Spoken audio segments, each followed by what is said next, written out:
Bénissons le Seigneur pour sa parole. Bénissons le Seigneur pour sa fidélité. Est-ce qu'on peut comprendre sa fidélité?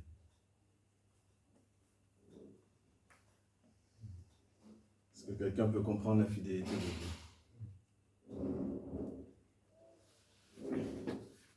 Vous venez me voir après, hein, si vous comprenez.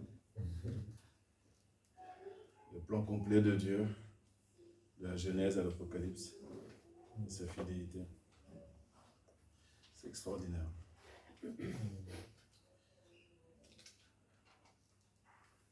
On voit dans la parole que Dieu n'a pas besoin de nous, hein, en vérité. Il pourrait se passer de nous. Ouais, mais son amour est plus grand. Et il va continuer aujourd'hui, par sa grâce, et par son esprit, à nous instruire, afin qu'on puisse repartir avec un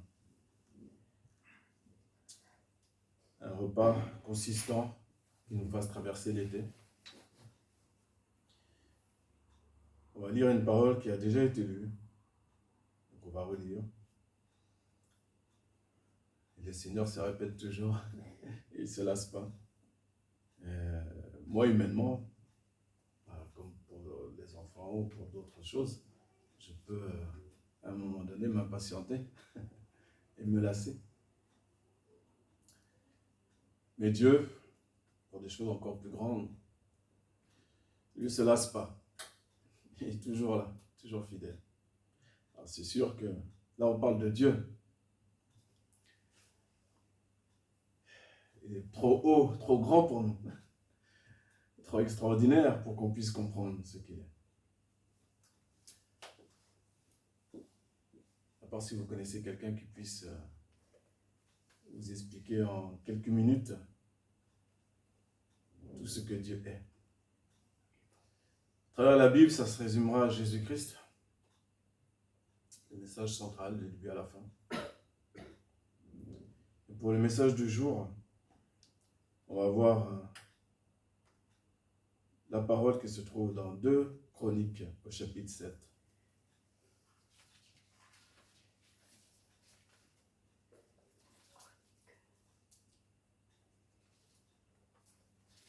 Deux Chroniques au chapitre 7. Le Seigneur va nous faire des rappels.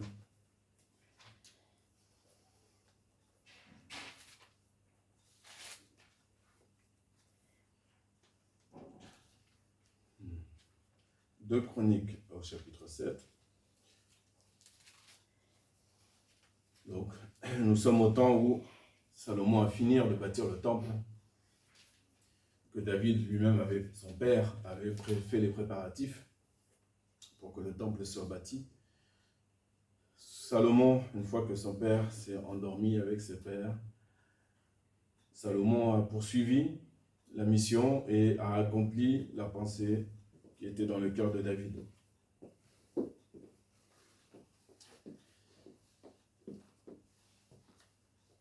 Donc il a mis plusieurs choses en place avec précision.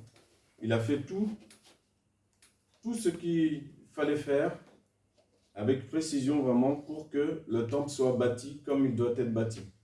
Donc premièrement le bâtiment et ensuite les hommes.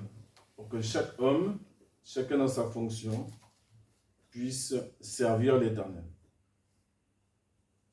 Et il a prié. Un bon réflexe. Le jour de la dédicace, il s'est mis à prier.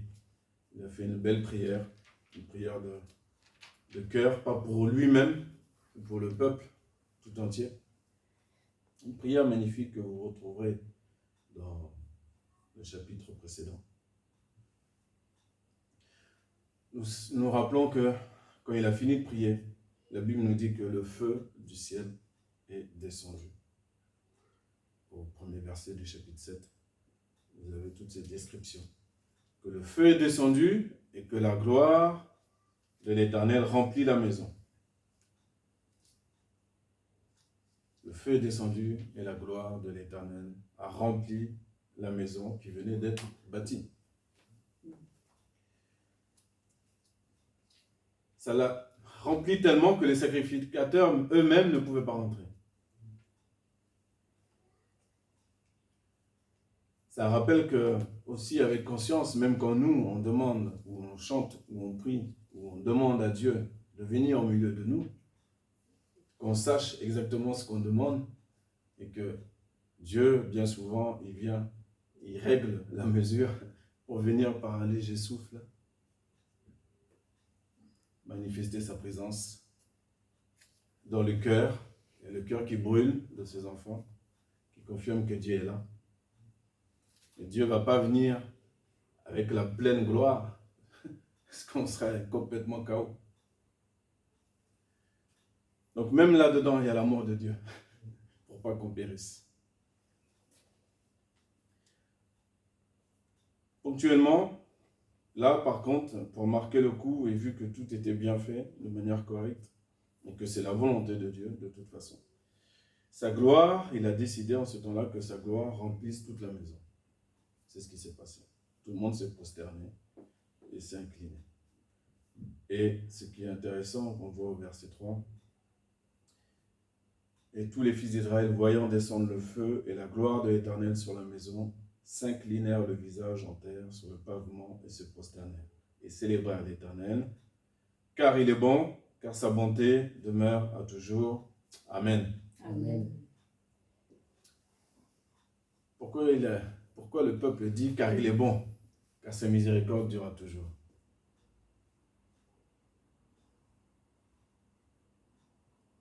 C'est rassurant pour le peuple de savoir que Dieu est toujours au milieu d'eux. Ils se rendent compte de la fidélité de Dieu. Oui, Dieu est bon. Malgré les péchés du peuple, malgré les bêtises, malgré. Il suffit d'un homme. Un seul suffit pour démarrer. Qui décide de mettre tout en place, d'accomplir déjà ce que son père avait à cœur, qu'il a discerné que ça vient de Dieu. Et donc il n'a pas juste dit oui avec la bouche, il l'a accompli.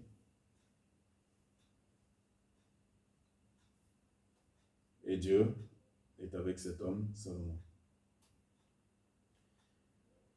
Nous allons aller ensuite directement au verset 12. Nous allons aller dans le cœur de notre message. Une fois que tous les sacrifices ont été faits, que les Lévites aient eu leur charge, les sacrificateurs leur charge pour célébrer l'Éternel dans la maison, sonner des trompettes. Une fois que le parvis a été sanctifié, une fois que tout cela a été fait, la fête a été célébrée pendant 7 jours. Et le 8e jour, qui correspond à la délivrance finale, dans la pensée juive, c'est-à-dire le jour pour nous chrétiens quand Jésus revient, en vérité, c'est ça à nous notre délivrance de ce monde-là. Eh bien, l'Éternel est apparu la nuit à Salomon. Lisons étape par étape. Nous allons lire du verset 12 au verset 22. Première étape, on va lire du verset 12 au verset 14. Et l'Éternel apparut de nuit à Salomon et lui dit, « J'ai entendu ta prière, et je me suis choisi ce lieu-ci pour une maison de sacrifice. Si je ferme les cieux et qu'il n'y ait pas de pluie, et si je commande à la sauterelle de dévorer la terre, et si j'envoie la peste parmi mon peuple, et que mon peuple qui est appelé de mon nom s'humilie et prie et cherche ma face, et revienne de ses mauvaises voies, moi aussi j'écouterai des cieux, et je pardonnerai leurs péchés, et je guérirai leur pays. » Amen. Amen. L'Éternel dit cette chose suivante pour nous aujourd'hui. Parce que sur le plan historique, c'est intéressant. Sur le plan contextuel, c'est intéressant. Maintenant, ce qui concerne la parole, pourquoi Dieu a choisi ce texte aujourd'hui, il faut que je le sache pour moi aujourd'hui qui vis en 2021.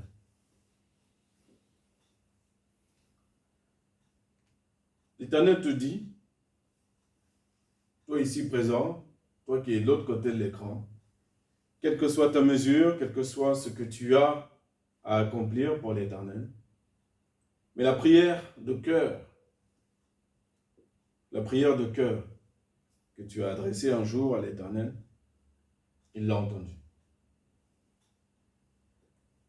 Il l'a entendu. Alors certains, c'était avant même qu'ils viennent à Christ. Ils ont prié Dieu. Dieu les a exaucés. Même peut-être ils n'avaient pas forcément au début les bons mots, les bonnes formules, entre guillemets, du langage évangélique, du langage chrétien. Mais le cœur était là. Et ils ont été exaucés. Et puis petit à petit, Dieu a mis des balises, des chrétiens sur leur chemin pour les ramener à l'église. Et ils ont reçu l'Esprit Saint. Car l'Esprit Saint est donné à ceux qui obéissent à Dieu. Actes, chapitre 5. Ils ont reçu cet Esprit Saint. Et donc ils sont rentrés dans la parole qui dit « Ne savez-vous pas que vous êtes le temple de Dieu et que l'Esprit Saint habite en vous ?» Ce qui signifie qu'au verset 12, Dieu dit « J'ai entendu ta prière, maintenant j'habite en toi. » Par le Saint-Esprit, pour que Dieu habite en nous, il faut que le Saint-Esprit soit en nous. Il faut que l'Esprit de Christ soit en nous. Et c'est Dieu qui choisit. Dieu t'a choisi pour habiter en toi. Première étape. Ensuite, il y a la vie chrétienne. Avec les joies, des peines, des difficultés, des épreuves. Il donne un exemple. Imaginons. Là, c'est un exemple concernant les revenus et la maladie. Fermer les cieux pour qu'il n'y ait pas de pluie contextuellement. S'il n'y a pas de pluie, les récoltes ne peuvent pas pousser. Ce qui veut dire la famine. Si Dieu lui-même commande à la sauterelle, c'est ça qu'il faut comprendre.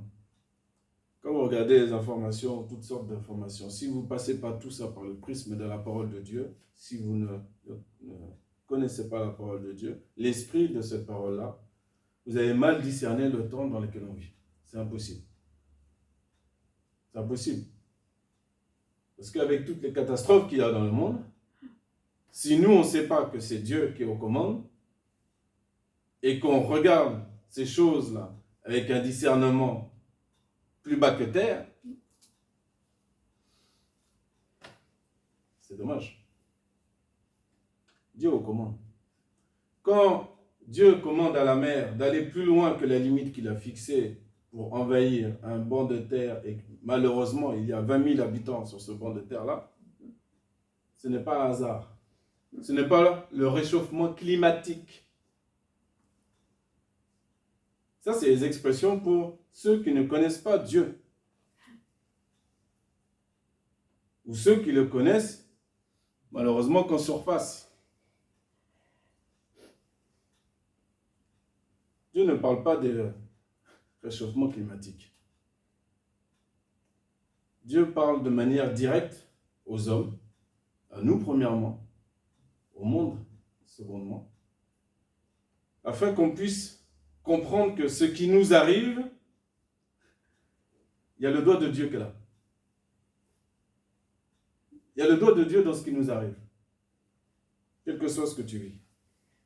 Ce qui te semble bon, merveilleux, et ce qui te semble mauvais, terrible. Le Seigneur a dit, si je ferme les cieux, qu'il n'y ait pas de pluie, si je commande à la sauterelle de dévorer la terre, et si j'envoie la peste parmi mon peuple.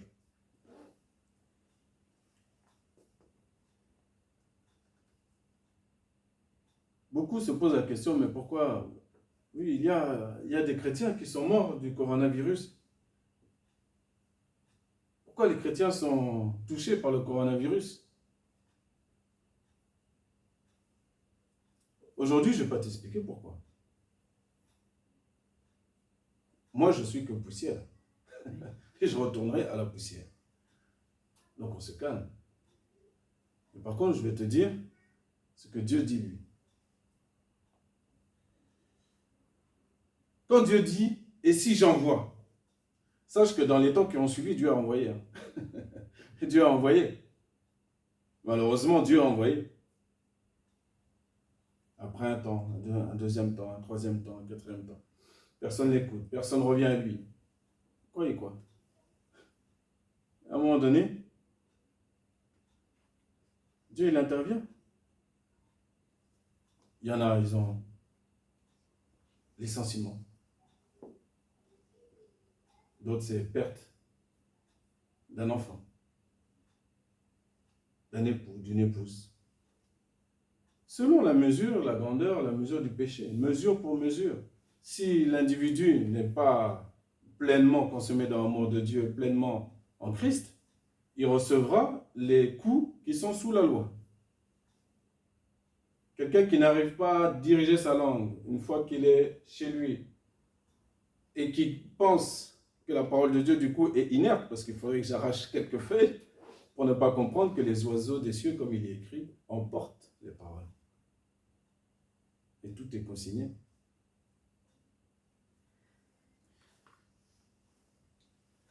Mais la parole de Dieu est là, non pas pour faire peur, mais pour nous amener tous, et moi le premier qui parle, à la repentance pleine et entière.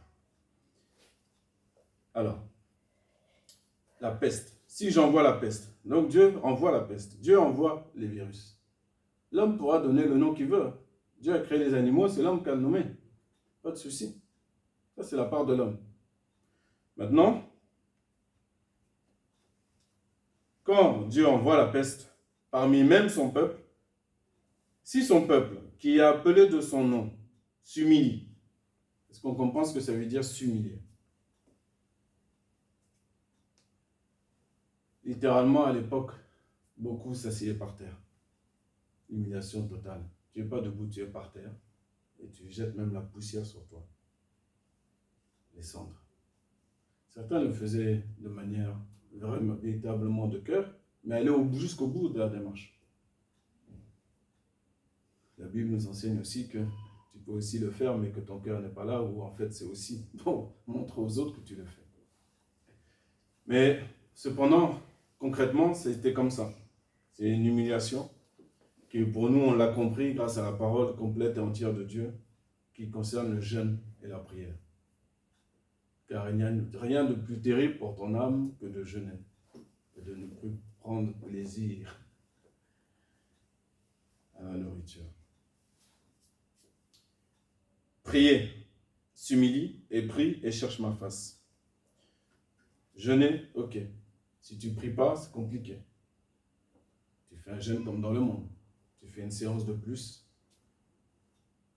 Des jeûnes, tu l'appelleras comme tu veux. Dans le monde, ils appellent ça des jeûnes intermittents, des jeûnes. Eux aussi, ils ont des noms. Tout le monde donne des noms. Même nous, en tant que chrétiens, on donne des noms aux jeûnes. Ah, demain, je vais faire le jeûne d'Esther. Après-demain, je vais faire le jeûne de Daniel. Combien de fois on a entendu ces phrases-là? C'est pas mauvais. Mais ce qu'il faut savoir, c'est que ce n'est pas le jeûne d'Esther que tu vas faire. Hein. C'est ton jeûne à toi. C'est le tien. Donc, tu peux dire, je vais faire mon jeûne. L'idée n'est pas de jouer sur les mots. Bien sûr, nous savons que quand cela est prononcé, on pense au nombre de jours qu'on va effectuer. Ou alors au contenu du jeûne, ce qu'on va manger ou ce qu'on ne va pas manger. Mais cependant, il faut le prendre encore plus à cœur pour se le faire propre, notre jeûne. Que ce soit le mien. Que je prie et que je cherche la face de Dieu. Alors, qu'est-ce que c'est chercher la face de Dieu? Est-ce que quelqu'un peut me dire ce qu'il comprend de ce que signifie chercher la face de Dieu? Où est-ce que je peux trouver la face de Dieu? Il faut que je cherche sa face. C'est ce qui est écrit littéralement. Dans toutes les versions, je suppose.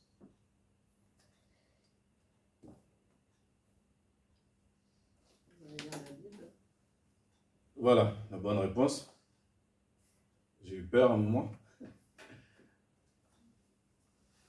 faut pas aller trop loin. La face de Dieu, elle est là. Elle est là. Elle n'est pas chez le pasteur, chez le diacre, chez X, Y, Z. Elle est là. Tu peux y aller. Tu peux y aller. Maintenant, quand tu médites la parole et que tu manges la parole, il faut laisser la parole venir à toi, t'éclairer et t'instruire. Il ne faut pas que tu ailles toi vers elle dans le sens où tu as déjà tes pensées, tu as déjà plein de choses prédéfinies et que tu vas chercher dans la parole ce qui va confirmer ce que tu as. Parce que là, tu risques d'être complètement à l'ouest. C'est la raison pour laquelle le Seigneur a dit « Vos pensées ne sont pas mes pensées ». Donc il faut laisser la parole nous instruire.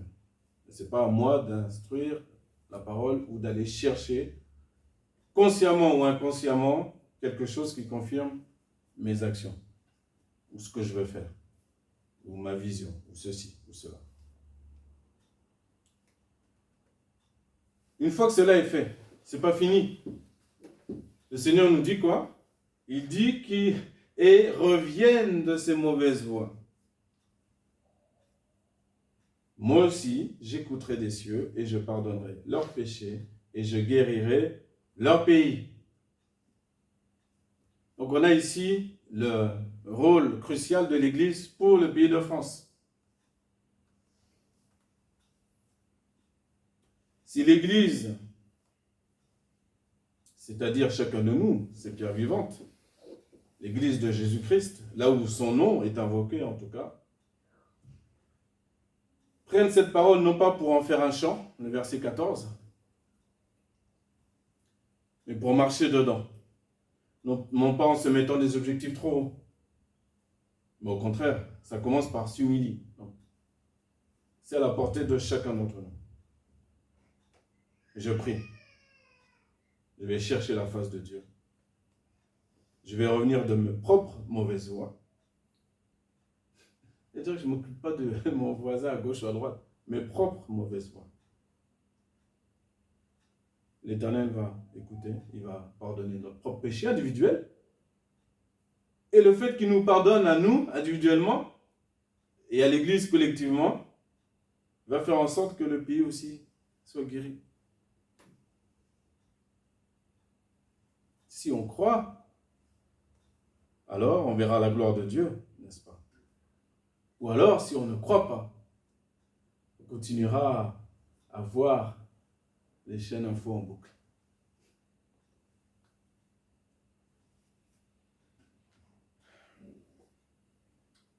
Deuxième étape, versets 15 à 18. Maintenant mes yeux seront ouverts et mes oreilles attentives à la prière qu'on fera de ce lieu. Je te rappelle que ce lieu, pour toi aujourd'hui, c'est ton propre corps. Tu as reçu l'Esprit Saint. Tu es responsable de ton corps. Ton corps ne t'appartient pas. Ce n'est pas toi qui décides de dire à ton corps, je vais là, je mange plus aujourd'hui, de toute façon demain ce sera un peu plus léger, etc. Non, parce que les excès du manger et du boire, quel que soit ton niveau entre guillemets spirituel, auront un effet sur toi. Voilà. Le Seigneur nous a dit de le glorifier même dans notre corps. Si tu dois marcher un peu plus, si tu dois faire un peu d'exercice physique, eh bien c'est bien, tu le fais. En n'oubliant pas ce que Paul a dit à Timothée. L'exercice physique est utile à peu de choses, peu. Mais la piété, la relation avec Dieu est utile à tout.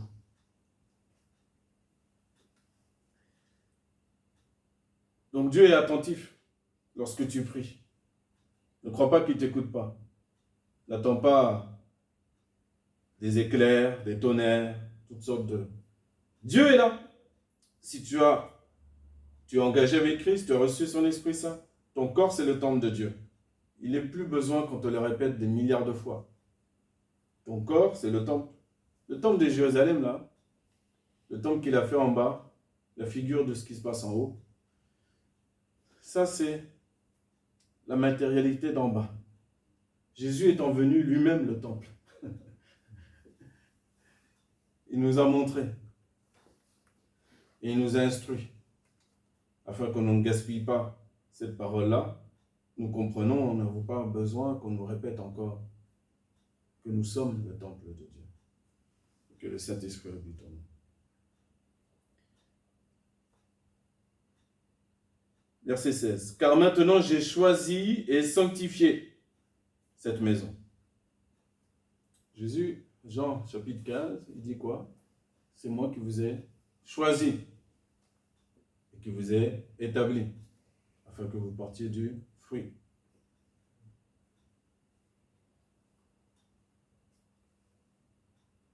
J'ai choisi et sanctifié cette maison afin que mon nom y soit à jamais et mes yeux et mon cœur seront toujours là. Les yeux de Dieu sont en toi. Ce sont les reins et les cœurs. À cause de l'Esprit de Dieu, tu ne peux plus t'échapper. Tu es scanné dans tous les sens. Mais ce qui est intéressant surtout, c'est que oui, de savoir que Dieu t'a choisi et il a sanctifié cette maison. Pourquoi? Pour que son nom y soit à jamais. Et ses yeux et son cœur seront toujours là. Donc Dieu, avant même que je rentre en louange, que j'adore, avant même, Dieu est là. Je sais que Dieu est là. Donc si je sais que Dieu est en moi, à un moment donné, je vais avoir effectivement cette conscience et ce comportement qui va avec la présence qui est en moi. Verset 17. Et toi, si tu marches devant moi, comme a marché David ton père, pour faire selon tout ce que je te commandé, et si tu gardes mes statuts et mes ordonnances, j'affermirai le trône de ton royaume, selon que j'ai fait alliance avec David ton père, disant, tu ne manqueras pas d'un homme pour gouverner Israël. Il y a une belle promesse qui est faite à l'Éternel,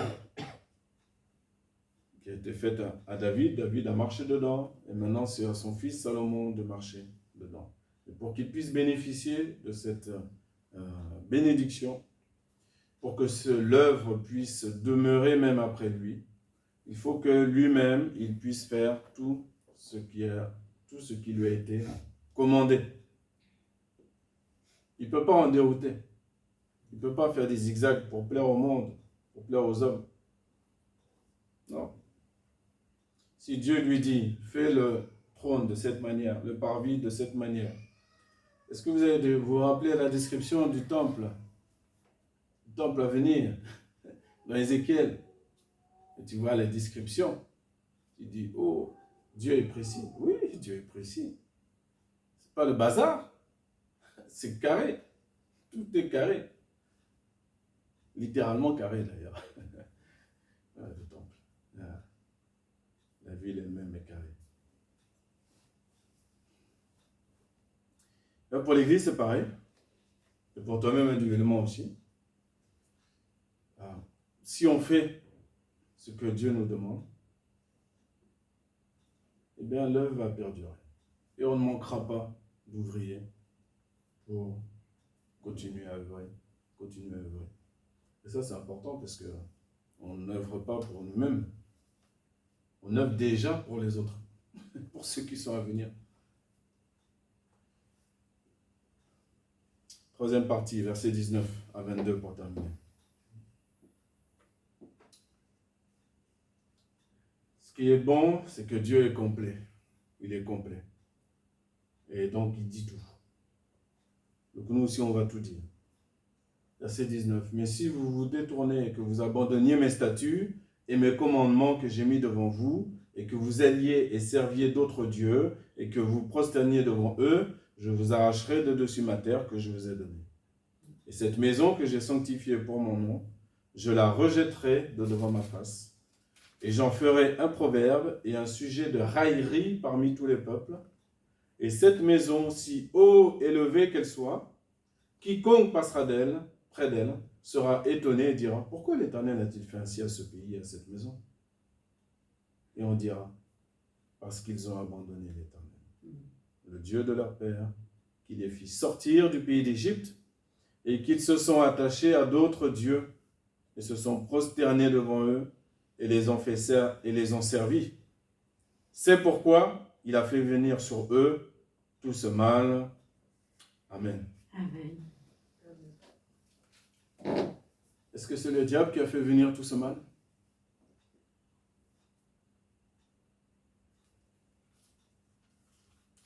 Je ne vois pas le diable, hein, depuis tout à l'heure, hein, qu'on a lu. Hein. On est d'accord. Vous savez ce qu'a subi le peuple juif? Vous connaissez un peu l'histoire. Là, nous, ce qui nous concerne, c'est le peuple d'Israël, c'est le peuple juif, parce que c'est à la base, c'est eux l'olivier sauvage, l'olivier franc. Et ça nous concerne à nous, c'est notre histoire aussi, désormais. Mais nous sommes l'olivier sauvage qui a été greffé. On n'est pas l'olivier franc. Et Dieu n'a pas oublié son peuple. Vous lirez le 11e chapitre de l'Épître aux Romains, et vous verrez que Dieu n'a pas oublié son peuple. Il a un plan pour eux aussi. Mais les Juifs ont subi 9 millions de morts. Auschwitz, Treblinka, 9 millions. Des choses inimaginables. Des choses qui sont arrivées aussi pour d'autres peuples sur la terre. Hein. Attention, avec des proportions diverses et variées. Mais ce qui nous concerne là, ce qui concerne la parole de Dieu pour son peuple, et nous qui sommes appelés de son nom et qui sommes son peuple, par la foi, dans sa parole, lorsqu'on regarde effectivement tout ce qu'ils ont vécu, comment ils ont abandonné l'Éternel, ça a pris du temps. Hein. Petit à petit, des superstitions se sont installées. Des mariages avec des étrangères se sont installés. Nous, chrétiens, aujourd'hui, si un célibataire regarde le message, qui a Christ, s'il a désire se marier, qu'il regarde le conseil de l'apôtre Paul dans 1 Corinthiens chapitre 7. S'il veut se marier, que ce soit dans le Seigneur. Dans le Seigneur.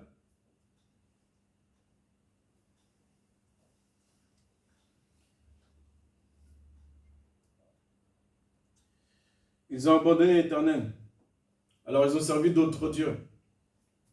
Pour l'Église, ce serait quoi d'autres dieux, par exemple? Est-ce que des églises, pourtant à chaque fois qu'on prononce le mot église, on aime ce mot-là. Et moi, ça ne m'intéresse même pas de citer ce qui pourrait être négatif derrière. Quand je dis négatif, je ne parle pas de broutilles. Je parle de choses très graves.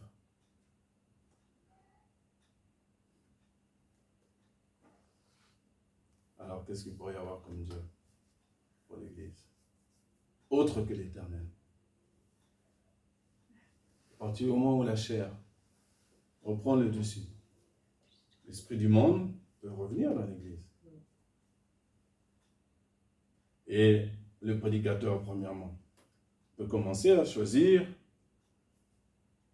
et commencer à diluer un peu pour plaire à tout le monde.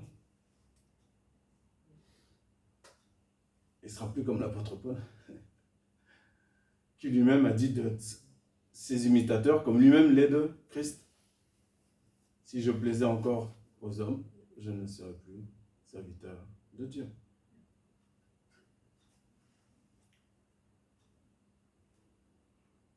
Donc il faut utiliser de manière correcte le temps que Dieu donne à chacune de ces églises pour se repentir.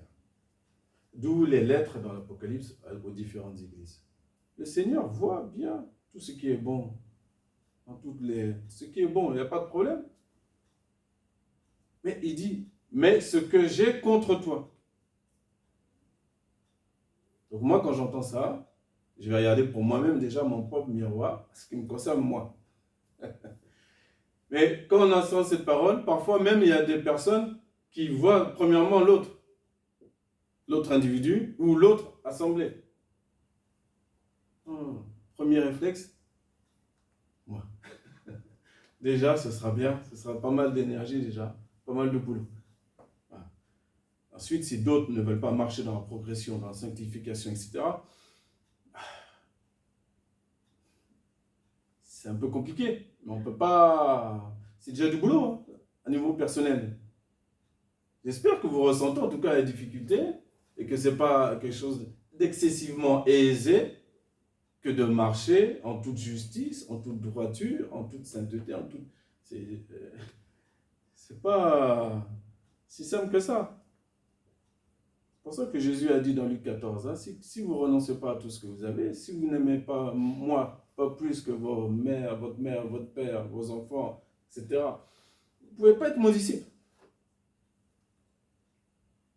C'est pas possible. Et donc il y a des actions qui démontrent que je vais aimer plus mon fils, ou plus mon travail, ou plus les activités diverses et variées, que le Seigneur lui-même. De là va découler naturellement une présence dissolue à l'église, de temps en temps, selon le planning personnel de chacun, selon le moindre petit coup de vent, on est déraciné. C'est dommage parce que dans l'évangile simple et pur, Dieu nous a donné tout ce qu'il faut pour qu'on s'accroche les uns aux autres et qu'on reste bien enracinés. Quand on s'accroche les uns aux autres, en vérité, on ne le sait pas. Mais directement ou indirectement, nous nous aidons les uns les autres. Et on démontre l'amour qu'on a les uns pour les autres.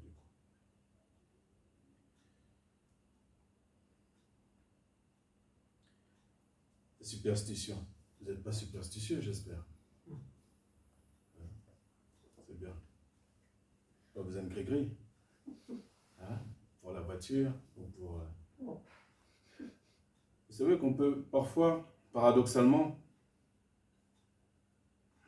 je l'ai discerné une fois, je n'ai pas relevé parce que c'est toujours un côté où je me dis peut-être que je me trompe, mais après quand tu laisses le temps faire son œuvre et que tu écoutes des fois certaines prières avant de faire telle ou telle chose, des fois je me demandais vraiment si la personne sait que Dieu existe, là où les personnes. C'est-à-dire, est-ce que quand Dieu dit que rien ne peut nous séparer de son amour, c'est rien. Un jour, même si tu oublies de prier avant de manger, et quelqu'un a mis quelque chose de nocif dans le manger, mais je ne sais pas pourquoi, imaginons, ce jour-là, pour X, Y raison, tu as oublié de rendre grâce. Est-ce que tu crois que tu vas mourir? Est-ce que tu crois que tu vas tomber malade? Ça, c'est la superstition.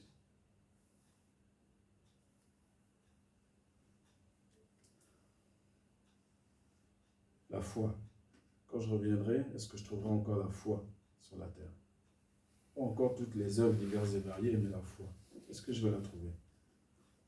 Ou alors, est-ce que je vais trouver une église qui, parce que pour X, Y raison, soit il n'y a pas assez de monde, soit la personne qui, ou les personnes qui sont à la tête trouvent que c'est pas comme ça devrait être, et puis on va commencer à faire les choses charnellement. On va rechercher des conseils à gauche, à droite, pour savoir comment faire, mais on ne se rend pas compte qu'on est dans la chair.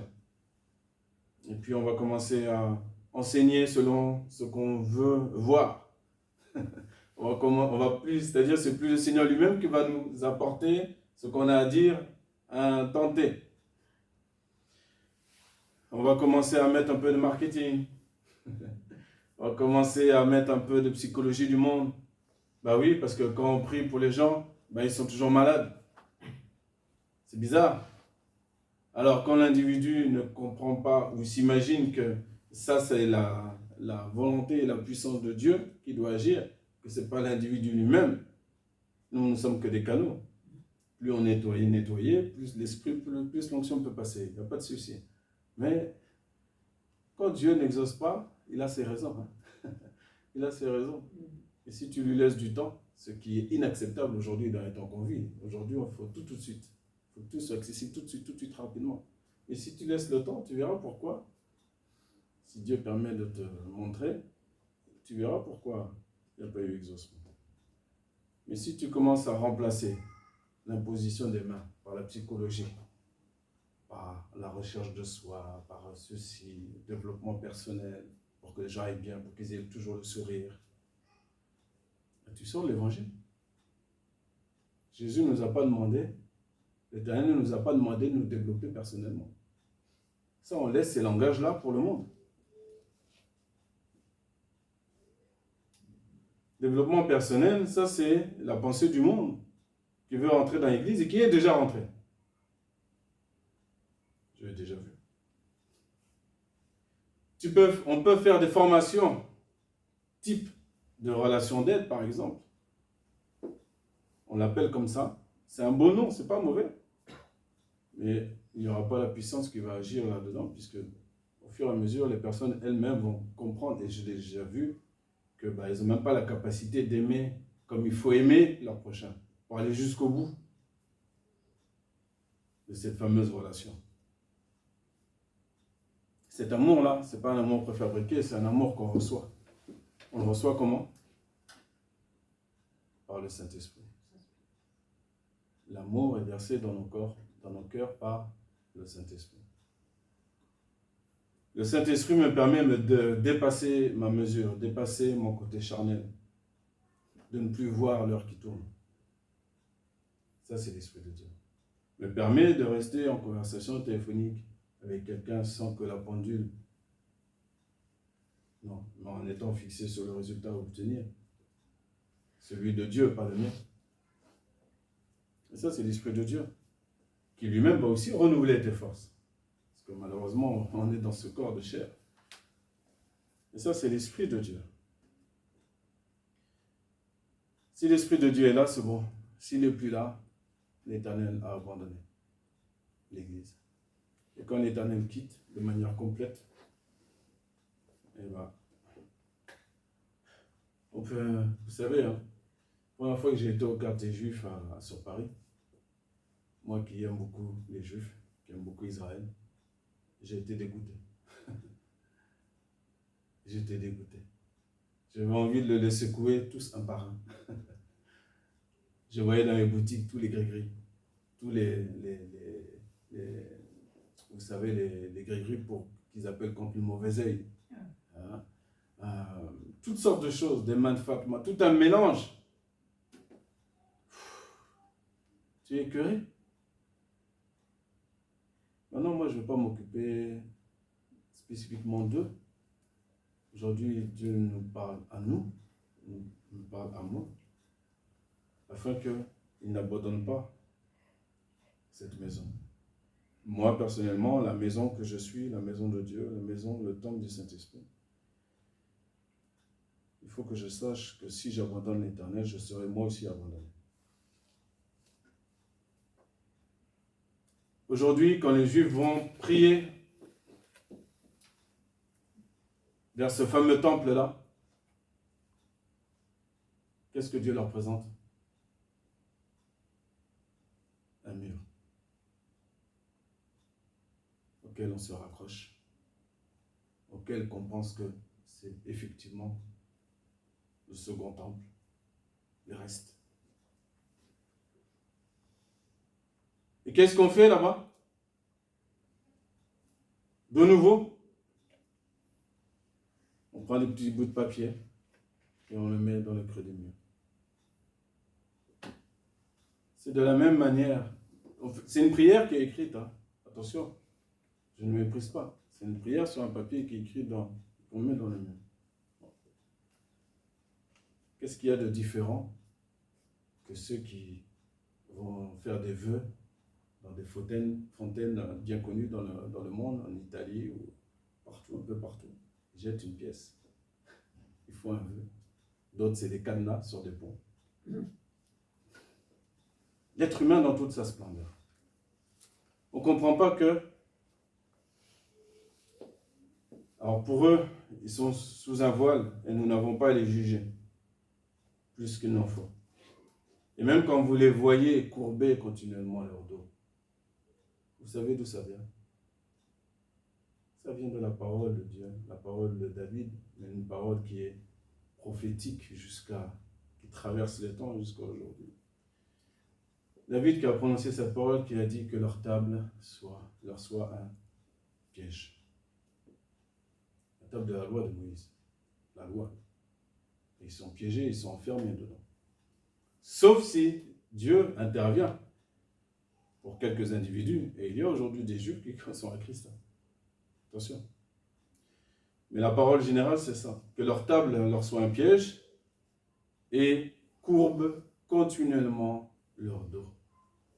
Continuellement. Même si tu ne le veux pas, tu rentres dans une synagogue, même si la personne n'a même pas une pensée particulière, même si c'est un petit, au bout de quelques minutes, les livres sont ouverts et les dos vont se courber. Et les dos vont se courber continuellement. La parole de Dieu qui s'abat sur le peuple juif. Pour nous maintenant, nous savons aujourd'hui que nous avons une belle bénédiction si nous nous humilions, si nous prions, si nous cherchons sa face.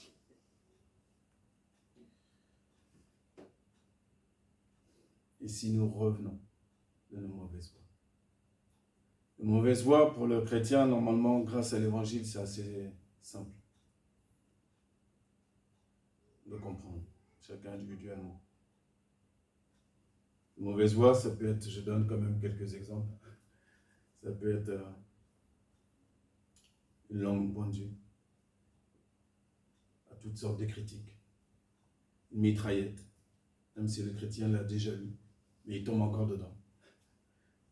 Mais le problème, c'est que même s'il y a la grâce, quand on revient, etc., c'est que ça fait toujours des dégâts.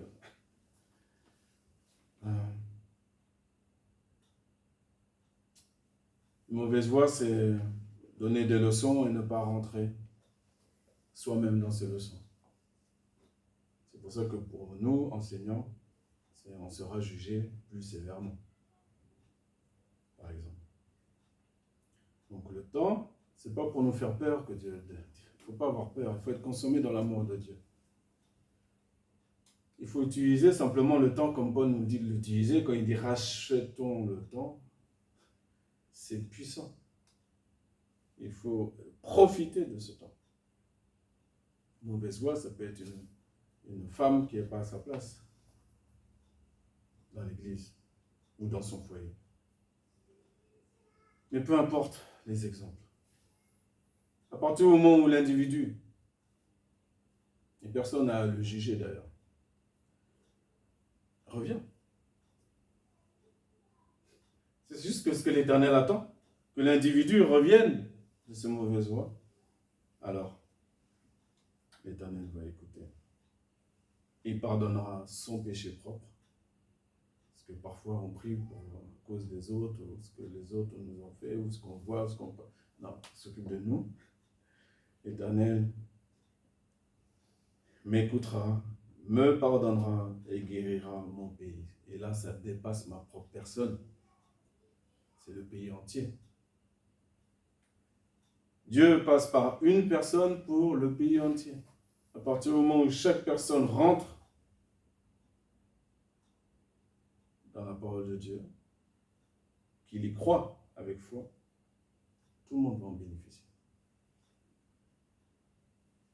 Moi, premièrement, et vous, secondement. Prions le Seigneur afin qu'il nous aide à nous humilier, parce que de nous-mêmes, on s'humilie cet été, qu'on prie et qu'on cherche la face de Dieu. C'est un premier mouvement qui est bon, mais aussi que le Seigneur nous fasse revenir de nos mauvaises voies.